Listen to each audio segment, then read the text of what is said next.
Who protect us from them? Man. Just real quick. Which camera am I talking about? this one here.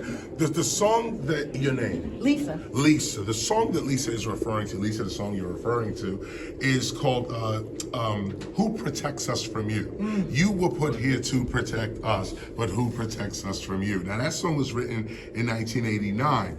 Now during these times in well, let's just say from 79 with the Sugar Hill Gang to 89, okay?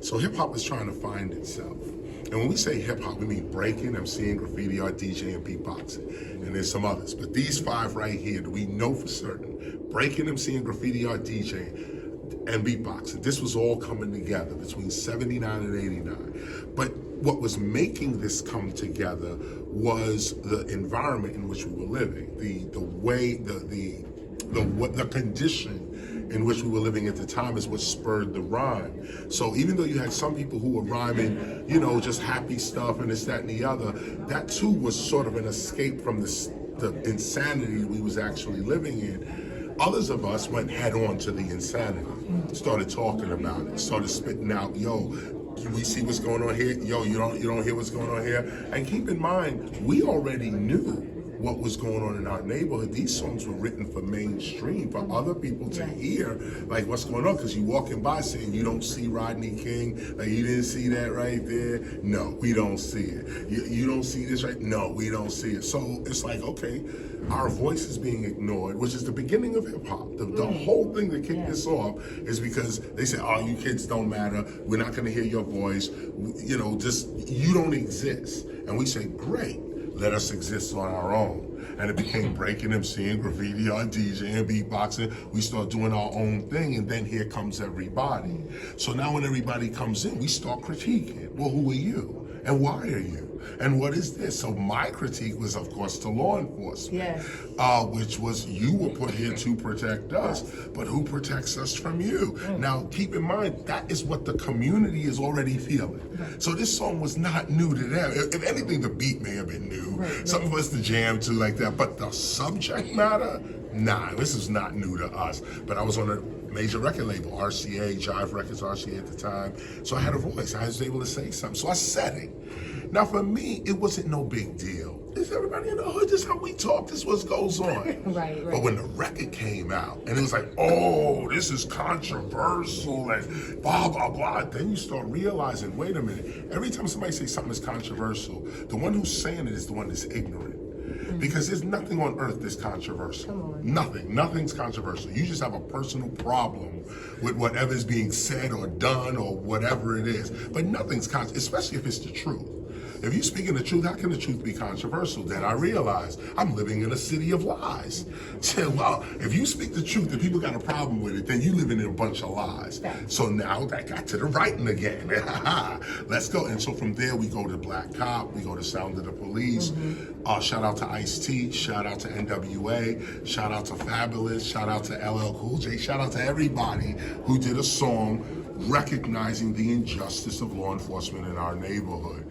Now keep in mind, I'll tell you this, you would think that a guy who would put out songs like Sound of the Police and Who Protects Us From You, you would think my number one fans would not be the police.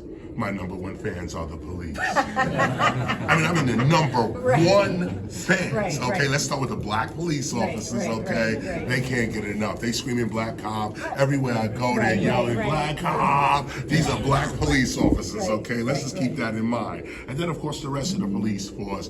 I mean, two cops years ago, I'll tell you this just real quick, just to show you how crazy it is. In England, 2 cops got fired for riding down the street playing Sound of the Police out the police cars. Okay? They were fired. Look at that. What are you doing? But this happens to me all the time in New York. I'm walking down New York, cops hitting the thing. Whoa, whoa, whoa, whoa. I get pulled over for autographs, this kind of stuff. And so the songs speak to real America. it's not really, yes, it starts out as a protest song against unjust law enforcement. We're asking serious questions about your conduct.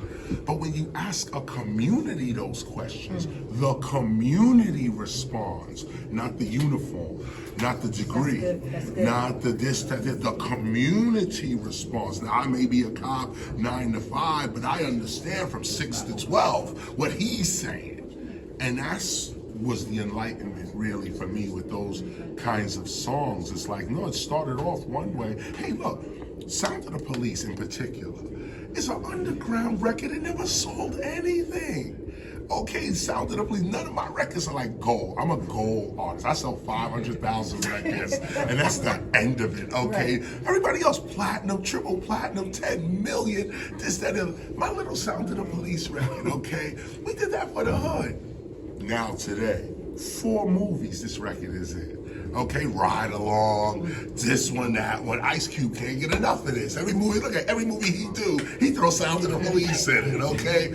But look at, and also take a look at like Angie's List playing, I don't know if you saw the commercial, what's the group's name? You Can Get With This, but you can Black no, Black Sheep. Black Sheep, shout out to Digable Planets though. But Black Sheep, you can get, now imagine that little record, that was a club hit. You can get with this, you can get with that, you can get this, you can get that. Nobody heard that, it was just us. Now, major commercial. And it's showing us today, it's like, man, look at this. The records that hit the culture are the ones that last forever. These other records, I mean, there's so many other artists that were huge in the 90s. We don't even remember their names. You know, like I got Source, I have a collection of Source magazines. They are hilarious. Wow. You go back to the 90s and look at the Source. They be having big spreads in the Source, big advertising. He's the new da-da-da, this was the new. You nowhere. But you have outlasted time, seriously. You really have. And that word is still prevalent to this day. We're still asking that same question. So I want to say thank you so much. Wait a minute. Are you giving a sign? What you saying? We got to go through that door. Okay. You following me? Through this door? Nah. See you later. Thank you very so much. No, thank you. Thank you. Forever. East Coast forever. Jersey forever. Jersey. Yeah, what's up? What's up? What's up?